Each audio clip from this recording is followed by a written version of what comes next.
베드로가 고넬료 일행에게 행한 설교의 내용을 우리가 몇 주간에 걸쳐서 함께 계속해서 나누고 있습니다.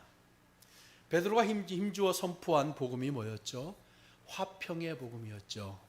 하나님 하늘로부터 임하는 절대적 평안이 상실되었기 때문에 그것을 회복하기 위해서 화평의 복음을 선포하셨다는 거예요. 이 화평의 복음은 가난하고 외진 갈릴리에서 시작되었다는 사실을 베드로가 이야기했어요. 복음의 주체였던 예수님께서 갈릴리에서 사역을 출발하신 이유는 심령이 가난한 사람들이 그곳에 있었기 때문이었다라고 우리가 함께 나누었습니다. 예수님께서 이 땅에 오셔서 은혜를 베풀고 치유와 구원자의 삶을 살 수 있었던 것이 어떤 거냐? 하나님께서 성령의 능력을 기름 붓듯 해주셨기 때문이었다고 베드로가 증언을 했습니다. 메시아를 그토록 기다렸던 유대인들이 메시아셨던 나사렛 예수님을 십자가에 못 박아 죽였지만 하나님께서 사흘째 되는 날 죽음의 한가운데서 예수님을 다시 살리셨음을 베드로가 그들에게 증언했습니다. 그리고 베드로 자신이 예수님을 알기도 전에 미리 자신을 선택하셔서 예수님을 증인으로 미리 지목하여 선택하셨다는 사실을 그가 고백을 했습니다. 그리고 고넬료 일행에게 예수님은 하나님께서 인간을 심판하기 위해 세우신 재판장인 동시에 인간에게 죄 사함을 주는 구원자라는 것도 바로 베드로가 강조를 했죠. 그러면서 베드로의 이러한 복음 선포하고 고넬료 일행이 듣게 된 것도 이미 다 하나님께서 당신들을 지목하여 선택하신 것이라는 사실을 이제 베드로가 그들에게 복음을 통해서 선포했습니다. 여러분, 모든 그리스도인들은 성령 충만을 갈망합니다. 그렇죠? 여러분, 그리스도인이라고 하면 성령 충만을 잊기를 소망하지 않는 사람은 아무도 없습니다. 적어도 내가 교회를 다닌다, 예수님을 안다, 예수를 믿는 사람들이라고 한다면 여러분 누구 하나 마다하지 않을 것이 바로 뭐예요? 성령 충만이죠. 여러분 지금도 성령 충만을 원하시죠? 성령 충만을 원하시죠? 성령의 능력을 잊기를 원해요. 그러면 왜 성령 충만을 갈망하고 성령의 충만함을 잊기를 원하는 걸까요? 도대체 성령 충만하면 어떤 일이 일어나고 성령께서 하시는 일이 도대체 무엇이길래 우리가 그토록 성령 충만을 갈망할까요? 우리는 먼저 성령이 임재하셨을 때, 이제 성령이 이 땅에 강림하셨을 때 나타난 일이 무엇인지를 알아보는 것이 굉장히 중요하다고 생각을 합니다. 여러분 아시겠지만 성령께서 2000년 전에 120명의 그리스도인들이 모여있던 장소에 임하셨을 때 어떤 일이 일어났는가, 그리고 어떤 결과를 가져왔는지에 대해서는 우리가 아주 오래전에 사도행전 2장을 살펴보면서 함께 나누었습니다. 여러분 기억나실 겁니다. 오순절날 그리스도인들이 모인 곳인 마가의 다락방에서 다음과 같은 일들이 일어났죠. 호련히 하늘로부터 급하고 강한 바람 같은 소리가 온 집안에 가득했습니다. 그리고 마치 불의 혀처럼 갈라지는 것들이 보이기 시작하더니 각 사람 위에 임하기 시작했습니다. 그리고 구체적으로 어떻게 되었는지를 사도행전 2장 4절이 정확히 증언을 합니다. 우리 사도행전 2장 4절을 같이 한번 보실까요? 2장 4절. 자, 우리 같이 한번 읽습니다. 시작.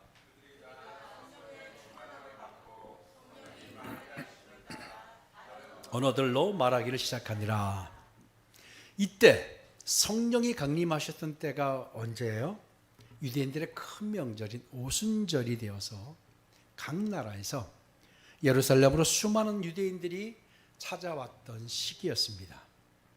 성령의 충만을 입은 이들이 각 나라의 방언으로 소리를 치기 시작했어요.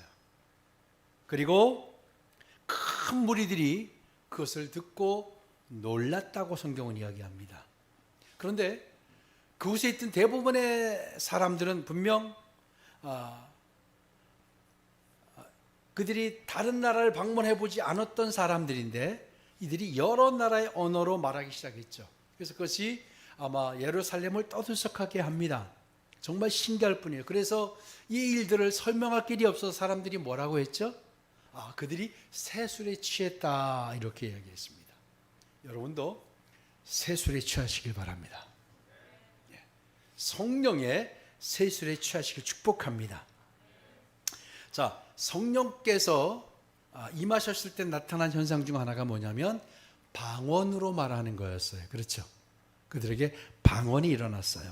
그리고 이 방언의 성령의 역사는 제자들을 통해 또 복음을 선포하고 병고침으로 이어지고 기사와 표적으로 계속되었고, 믿는 사람들이 어떻게 됐어요? 물건을 서로 통용하기 시작했어요.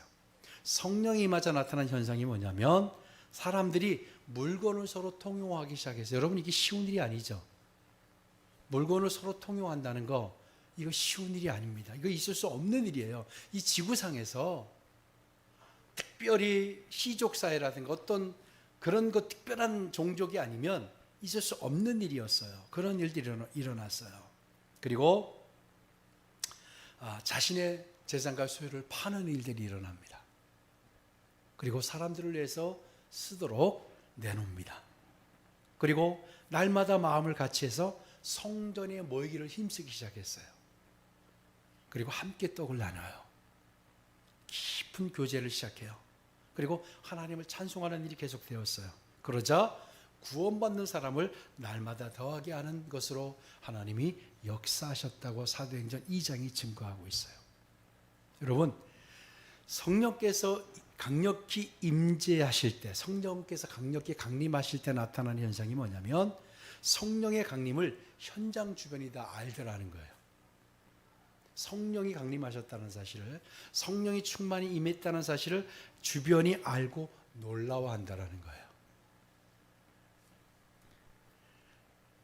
그들은 한 번도 배우지 않았고 알지 않았던 이방의 언어로 유창하게 말하기 시작했죠. 그리고 어떻게 됐어요? 그것은 성령이 충만을 받은 사람들은 반드시 어떤 일로 나타났냐면 복음을 선포하기 시작해요. 성령의 충만이 임하게 되면 어떤 일이 일어나냐? 전도하게 돼요. 복음을 전하기 시작하는 거예요. 복음이 선포되어졌고 그것이 결국은 사람들을 회복하고 치유하고 병 고치는 기적으로까지 나타나죠. 성령의 충만을 입은 사람들, 그래서 성령의 충만을 입고 복음을 전하는 그 설교를 듣는 사람들의 마음이 어떻게 되었는가? 찔림이 일어납니다. 여러분, 성령의 충만을 입은 사람들이 복음을 들고 나가면 그 복음을 듣는 사람들의 마음이 찔르는 거예요. 자, 사도행전 2장 37절에서 39절, 사도행전 2장 37절에 39절을 우리 다시 한번 같이 보도록 하겠습니다. 자, 사도행전 2장 37절에서 39절 같이 읽습니다. 그들이 이 말을 듣고 마음에 찔려 베드로와 다른 사도들에게 물어 이르되 형제들아 우리가 어찌할꼬 하거늘 베드로가 이르되 너희가 회개하여 각각 예수 그리스도의 이름으로 침례를 받고 죄 사함을 받으라. 그리하면 성령의 선물을 받으리니 이 약속은 너희와 너희 자녀와 모든 먼데 사람 곧 주 우리 하나님이 얼마든지 부르시는 자들에게 하신 것이라 하고 아멘. 여러분, 성령 충만이 임하는 현장에는 어떤 일이 일어나느냐? 통회하는 마음이 터지게 됩니다. 회개가 터져요. 여러분, 내가 성령 충만을 입었다고 느낄 때가 언제냐면 회개가 터지는 분들은 성령이 나에게 임했구나라고 아시면 돼요. 그러면 성령이 임하면 회개가 터지지 않으면 내가 죄를, 왜냐하면 성령은 죄를 알게 하고 깨닫게 합니다. 아멘. 성령은요 하시는 일이 뭐냐? 죄를 알게 하고 깨닫게 하고 돌이키게 합니다. 나에게 회개가 일어나고 돌이킴이 일어나고 나에게 죄가 깨달아지는 역사가 일어났다고 하면 성령이 임하셨구나, 성령이 내게 터치하고 계시는구나 하고 여러분 생각하시면 됩니다. 그리고 성령을 받았던 사람들은 그 전과는 다른 교제가 시작이 됩니다. 그리고 다른 섬김이 있고 다른 헌신이 시작됩니다. 사도행 2장이 말하듯이 뭐라고요? 물건을 서로 통용하기 시작했어요. 여러분의 경험을 안 해보셨을까요? 해보셨을까요? 은혜를 받고 이 물건이 내 것이 아닌 것 같아요. 그래서 막 나눠주고. 여러분, 그런 일들이 언제 일어났는지 아세요? 우리 한국 땅에도 70년대 80년대 일어났어요. 이런 유사한 일들이 일어났어요. 서로 나누기 시작했어요. 그리고 그 어려운 가운데 교회들이 세워지기 시작을 했어요.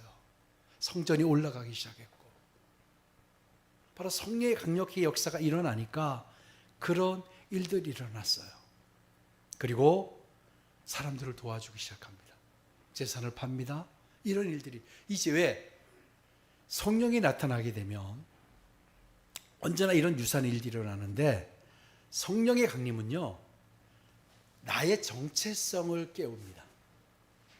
성령의 강림, 성령이 나타나서 하신 일이 뭐냐면 내가 누구인가를 알게 해요. 아멘. 성령이 나타나시면 내가 누구인가를 깨워요. 그래서 재물을 어떻게 사용해야 되는가, 무엇을 위해 써야 하는가를 깨닫게 돼요. 그러니까 재물을 내가 어떤 방법으로 써야 하는가, 물질을 어떻게 써야 하는가. 그래서 이들이 성령이 임하자 물질을 하나님을 위해, 백성들을 위해 써야 한다는 사실을 알게 되었고, 그들이 행동으로 옮겼죠. 이러한 일이 실제로 계속 교회사 가운데 끊임없이 일어나고 있습니다. 성령이 임하는 곳은 주변이 알아요. 사람들이 알아요. 그리고 어떤 일이 일어나냐? 복음을 전하게 돼요. 여러분이 복음을 전하고 있지 않다면 내가 성령 충만하지 않은 거라는 거예요. 어떤 상황에서 복음을 전하는 거예요. 그리고 회개와 통회하는 심, 내가 죄가 깨달아지고 죄가 알아져요. 그리고 내 것이 내 것이 아닌 것으로 느껴지는 순간이 옵니다. 그래서 나누어 주게 되고 드리게 되고, 성령 충만한 사람은 다 동일한 모습, 이와 유사한 모습을 가지고 있었다는 거예요. 아멘. 예. 그런 이들에게 성령 충만을 받고 그 일을 한 이들에게 하나님이 그들의 인생을 책임져 주지 않았을까요? 그들의 인생을 책임져 주신 결과가 바로 오늘 우리가 이 자리에 앉아 있는 겁니다. 아멘. 그들의 인생을 책임져 주셨기 때문에, 그들이 주님을 붙들고 복음을 증거하고 그리스도로 살았기 때문에 오늘 우리 한국 땅까지 복음이 왔던 겁니다. 오늘 본문을 보면은요, 베드로의 설교가 다 채 끝나기도 전에 성령님께서 그 현장에, 고넬료 일행이 있던 현장에 강림하셨다라고 하는 증거가 나타납니다. 본문을 자세히 보면 성령의 강림을 가장 먼저 느낀 사람들이 있어요. 그게 누군지 아세요? 욥바에서 온, 베드로를 따라온 그리스도인들이었습니다. 이 말은 욥바에서 함께 온 그리스도인들은 성령이 강림하시는 모습을 이미 알고 있었다는 얘기가 되죠. 그래서 성령이 강림하시는 모습을 그들이 가장 먼저 것을 봅니다. 23절에 보면 본문, 어떤 형제들이라고 표현한 6명의 욥바 그리스도인들의 등장이 어떤 의미였는가를 우리는 이미 나누었습니다. 이 그리스도인들의 내용을 성경에 굳이 삽입한 것이 바로 특별한 하나님의 섭리였다 말씀을 드렸어요. 베드로가 가이사랴에서 이방인에게 복음을 전하고 예루살렘으로 돌아가서 이것을 증언할 때에 이 사실을 바로 이들이 증인으로 선택되어서 그 이야기를 하게 되고, 또 기독교 역사상 이방인 속에서 역사하는 복음의 생명의 능력을 확인하게 하심으로써 복음의 증인 삼으려는 하나님의 큰 그림이었다, 큰 섭리였다라고 말씀을 나누었습니다. 그런데 이 욥바의 형제들은 유대인의 전통에 따라 할례받은 유대인들이었어요. 할례받지 않은 이방인에게도 성령께서 임하신다는 사실을 그때까지 그들이 본 일이 없어요. 상상해 본 적도 없었기 때문에 이들이 먼저 놀라지 않을 수 없었던 거예요. 왜? 이방인들에게 성령이 임한 걸 이들이 가장 먼저 보았어요. 그렇다면 이 그리스도인들이 무엇으로 성령님께서 임하셨는가를 확인할 수 있었을까요? 바로 이들이 방언을 말하기 시작했어요. 이들은 너무 놀랐어요. 이방인이 방언으로 서로 방언을 외치고 서로 방언으로 찬양을 하고 찬미하는 사도행전 2장에서 있었던 똑같은 일이 거기서 일어나고 있었던 거예요. 너무 놀랐어요, 이들이. 그래서 사도행전 2장에 나타난 성령이 충만한 현상은 사람들이 뭐라고 그랬다고요? 저들이 이상한 술에 취했다, 새 술에 취했다. 어떤 모습으로요? 그들이 막 방언을 하며 기뻐 뛰며 하나님을 찬양하고 하나님을 선포하고 찬양하는 일들이 일어났기 때문이에요. 바로 그 일이 고넬료 일행에게 오늘 일어났습니다. 이 일을 가장 욥바의 형제들이 보았던 거예요. 그런데 궁금해지는 것이 있습니다. 고넬료 일행이 어떻게 했길래 거기 성령의 강림이 일어났을까? 성령의 강림이 있었을까? 여러분, 오순절 마가의 다락방은 예수님께서 이미 설계하시고 이미 계획하신 일이에요. 아시죠? 예수님께서 그 일을 설계하셨어요. 직접 예수님께서 명령하셨어요. 그리고 명령을 따라 약속하신 성령을 기다렸어요. 기다렸던 경우가 그 마가의 다락방의 역사였어요. 그러니까 예수님께서 명령하신 일이 누가복음 24장 49절에서 증거되었습니다. 누가복음 24장 49절 한번 보실까? 같이 읽습니다. 볼지어다 내가 내 아버지께서 약속하신 것을 너에게 보내리니 너희는 위로부터 능력으로 입혀질 때까지 이 성에 머물라 하시니라. 아멘. 머물라고 했어요. 능력이 입혀질 것이다. 그리고 요한복음 14장 16절도 보겠습니다. 요한복음 14장 16절 같이 읽습니다. 내가 아버지께 구하겠으니 그가 또 다른 보혜사를 너희에게 주사 영원토록 너희와 함께하게 하리니. 아멘. 예, 보혜사를 주신다고 했어요. 기다리라고 했어요. 그래서 그들은 기다렸어요. 기도하고 있었어요. 예루살렘을 떠나지 않았어요. 그래서 오순절날 약속하신 대로 성령의 강림이 있었습니다. 그런데 고넬료 일행에게는 어떤 상황이었기 때문에 성령이 임하셨을까요? 환상을 통해서 그들에게 언급하시지도 않았어요. 고넬료에게 환상을 통해서 나타나셔서 뭐라고 그랬어요? 베드로를 청하라는 얘기뿐이었어요. 성령이 임한 것을 약속하지도 않으셨어요. 자, 어떤 힌트도 주지 않았어요. 어떤 사인도 주지 않았던 거예요. 근데 어떻게 해서 그곳에 성령이 임했을까요? 바로 44절에 그 해답이 있습니다. 바로 우리에게도 동일한 은혜가, 같은 은혜가 넘치길 주 이름으로 축복합니다. 우리 44절, 본문 44절을 보겠습니다. 같이 읽습니다. 시작. 베드로가 이 말을 할 때에 성령이 말씀 듣는 모든 사람에게 내려오시니. 아멘. 다시 한번. 베드로가 이 말을 할 때에 성령이 말씀 듣는 모든 사람에게 내려오시니. 아멘. 고넬료 일행이 무엇 때문이었냐면 그들이 한 것은 뭐냐? 말씀 듣는 것뿐이 아무것도 없었어요. 그들은 그냥 말씀을 들었어요. 말씀을 듣는데 성령이 임했다. 베드로의 입을 통해 하나님의 말씀을 들었을 뿐인데 그들에게 성령이 임했어요. 자, 우리도 매주 말씀을 듣죠. 여러분, 매주 우리 말씀을 들어요.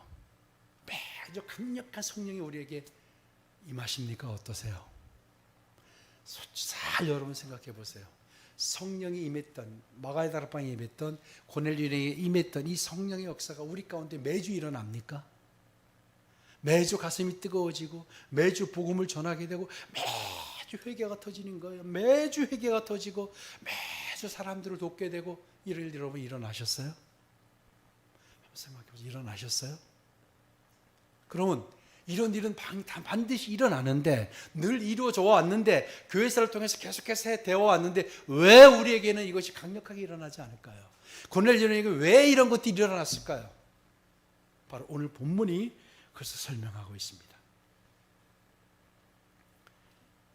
여러분에게 주변이 알만큼 성령의 강림이 있으려면 무엇이 우리가 그들과 달랐까요? 고넬료의 운영은 본문을 잘 보니까요, 44절에 듣다, 듣는, 듣다라는 동사 아코를 살펴봤어요. 아코를 살펴보니까 이 아코는 듣기는 듣는데 그냥 스쳐 듣는 것이 아니라 귀를 기울여 경청할 뿐만 아니라 마음에 담는 것을 뜻하는 단어입니다. 아멘. 근데 이들이 말씀을 듣는데 호기심으로 무슨 말씀을 하실까? 뭔 얘기일까? 그래 한번 들어나 보자. 그래 한번 그게 맞는가 보자라는 자세가 아니었던 거예요. 그 말씀을 듣는데 스쳐 듣는 게 아니라 귀를 기울여, 정말 귀를 기울여 경청할 뿐만 아니라 마음에 담는 것까지 뜻할 때 쓰는 단어가 아쿠어예요. 이들은 말씀을 어떻게 해요? 마음에 담겠다라고 생각하는 거예요. 저 말씀으로 터지기만 하면 마음에 담겠다. 한 걸음 더 나아가 행동으로 이해하는 들음을 의미할 때 쓰는 단어예요. 마음에 담아서 행동으로 이해하는 것까지 그런 들음을 말할 때 아코를 씁니다. 그러니까 여러분, 이제 우리는 말씀을 제대로 듣는 거, 말씀을 어떻게 들어야 하는 것을 이제는 알게 됩니다. 말씀을 들을 때 여러분 반드시 행동으로 이행해야 하는, 이행하겠다고 하는 그런 마음, 행동을 수반하는 들음, 이런 들음이 말씀을 진짜 듣는 겁니다. 아멘. 그냥 정말 귀 기울여서 경청해서 마음에 담으려고 하는, 가슴에 담으려고 하는 거예요. 이런 사람이 변하지 않겠습니까? 이런 사람에게 어떻게 성령이 임하지 않겠습니까? 오늘은 무슨 말씀? 목사님이 말씀을 잘 준비했나? 오늘은 나에게 맞는 이야기일까? 이런 자세가 아닌 거예요. 선포되어진 어떤 말씀이 선포되어지든 마음에 담겠습니다. 그리고 제가 그 말씀을 붙들고 일주일을 살고 정말 행하겠습니다. 이런 강한 결단의 마음으로 말씀을 듣는 거예요. 고넬료 일행이 바로 그런 마음으로 들었던 거예요. 하나님의 말씀을 들음으로 그동안 자신들이 무엇을 모르고 있었는지, 무엇을 잘못 살았는지, 그리고 어떻게 살아야 하는지를 기울여 경청을 했어요. 이들이. 이를 가리켜 다른 말로 한다면 겸손이라고 말할 수 있어요. 고넬료 일행은 하나님 앞에 더없이 겸손한 모습이었다는 거예요. 조금도 자신을 드러내려 하지 않고 낮고 낮은 마음으로 말씀을 담기 시작했어요. 그런 결단으로 앉아 있었어요. 그런 마음으로 지금 눈을 뜨고 듣고 있었어요. 이런 자들에게 성령이 강력하게 임하는 것이 이상한 일이 아니지 않습니까? 당연히 임하시겠죠. 여러분, 그래서 우리는 이 말씀을 통해서 정말 중요한 것을 알게 되는데요. 하나님께서 어떤 사람의 마음속에 거하시는가 하는 거예요. 어떤 성령의 기름을 부어주시는가, 기름을 정말로 끊임없이 부어주시는가, 바로 낮고 낮은 마음으로, 겸손의 마음으로 무슨 말씀을 하시든지 내가 마음에 담아서 그것을 행하겠다라고 결단하는 자에게 부어주십니다. 그러면 이런 마음을 안 가지고 오는 자에게는 말씀이 안 들려지는 거예요. 듣기는 들려지는데 이상하게 들려지는 거예요. 하나님의 말씀에 생명이 그곳에 없고 소리로만 들려지는 거예요. 하나님의 말씀 살아있고 운동력이 있다 했어요. 아멘. 하나님의 말씀은 살아있기 때문에 우리에게 선포되어지고 들려오게 되면 그것이 우리에게 역사되게 되어 있어요. 이게 하나님의 원리입니다. 어떻게 해요? 내가 마음을 담고 그걸 행하겠다라는 데까지 나아갈 때, 그런 마음으로 들으려고 앉아 있을 때 그건 역사되는 거예요. 그렇지 않으면 역사 안 됩니다. 이렇게 성령의 기름 부음이 있는 곳은 어떤 조건을 가져야 하느냐? 이런 말씀을 듣는 태도, 이런 말씀을 듣는 자세가 준비되어야 성령이 강림하십니다. 매주 그냥 또 이번 주는 한 주간 말씀을 듣겠지가 아니에요. 여러분, 생명같이 여기고, 비록 제가 그 말씀을 대언하고 대신 말씀을 전하지만 저를 통해서 주시려는 주님께서 하실 말씀이 늘 있으신 거예요. 그 말씀을 여러분이 가슴으로 담는 거예요. 내가 행하겠다. 이런 마음으로 오시면 삶이 변합니다. 그러면 우리 교회가 소문이 납니다. 성령의 강림은 소문이 난다고 그랬어요. 다 주변이 안다고 그랬어요. 그리고 우리가 정체성을 알게 돼요. 내가 누군가? 내가 어떻게 살아야 되는가? 나에게 주신 물질을 내가 어떻게 사용해야 되는가? 내가 지금 무엇으로 살아야 하는가를 알게 해주세요. 그러다 보니까 늘 하나님을 찬미하고 모이기를 힘쓰고 기도하며 그 일을 사람들을 돕고 하니까 사람들이 모이기를 더하더라. 이 원리가 2000년만 적용이 될까요? 2000년 전에만? 아니요. 어느 시대로 막론하고 적용되어 왔습니다. 우리에게 해답을 주시는 거예요. 이제 다음 시즌 우리가 어떻게 준비해야 되는가? 우리가 그동안에 많은 시행착오들, 많은 것들을 우리가 경험을 했습니다. 이제 우리가 그렇게 다시 나가야 됩니다. 답은 이겁니다. 프로그램이 답이 아니더라고요. 어떤 이벤트가 답이 아니더라고요. 성령의 역사가 답이에요. 성령의 역사가 있어야만 사람들이 정체성은 나의 부르심을 알게 되고, 내가 무엇을 할 줄 알게 되고, 내가 무엇을 어떻게 살아야 하고 물질을 어떻게 사용할지를 알게 되는 거예요. 그럴 때 성령의 역사가 일어나더라는 겁니다. 고넬료 일행이 모였던 이 장소에 어떻게 해요? 이들이 어떤 이렇게 성령 강림을 받았는가? 그들이 말씀 듣는 태도가 달랐습니다. 말씀 듣는 자세가 달랐습니다. 여러분, 이렇게 되시지 못할 법이 없지 않습니까? 여러분 다 그렇게 되시길 주의 이름으로 축복합니다. 여러분, 우리 그리스도인은 예수 그리스도를 쫓는 사람들을 말하죠.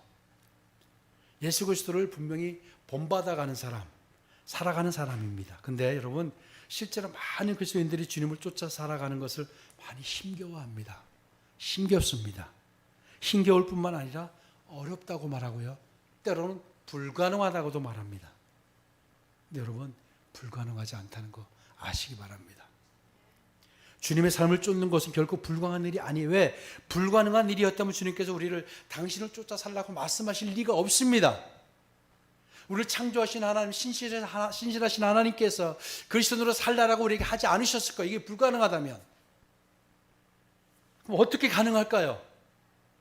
베드로가 설명했던 나사렛 사람이었던 예수님께서요, 성령이 증언한 대로 성경이 증언한 대로 그분은 사셨어요. 뭐냐면 바로 하나님께서 성령을 기름 붓듯 해주신 결과였습니다. 하나님께서 예수님에게도 성령을 기름 붓듯 해주셨기 때문에 예수님께서 사명을 감당할 수 있었습니다. 그리스도인이 어떻게 사느냐? 성령의 기름 부음이 없으면 그렇게 살지 못하는 거예요. 성령의 기름 부음으로 우리가 그리스도의 삶을 쫓아갈 수 있습니다. 아멘.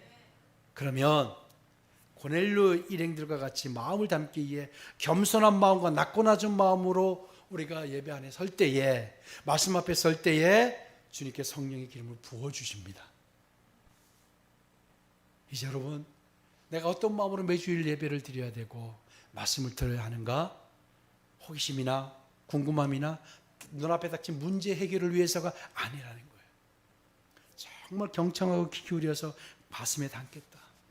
내가 그 말씀이 어떤 것이든지 그 말씀대로 내가 행하겠다라는 이런 믿음의 결단, 그런 마음으로 들으시면 여러분의 모든 문제가 해결될 줄로 믿습니다. 예, 그러면 여러분의 삶, 성령의 강림으로 말미암아 주변이 알고 주변이 놀라게 됩니다. 이 일은 하나님께 약속하신 일입니다.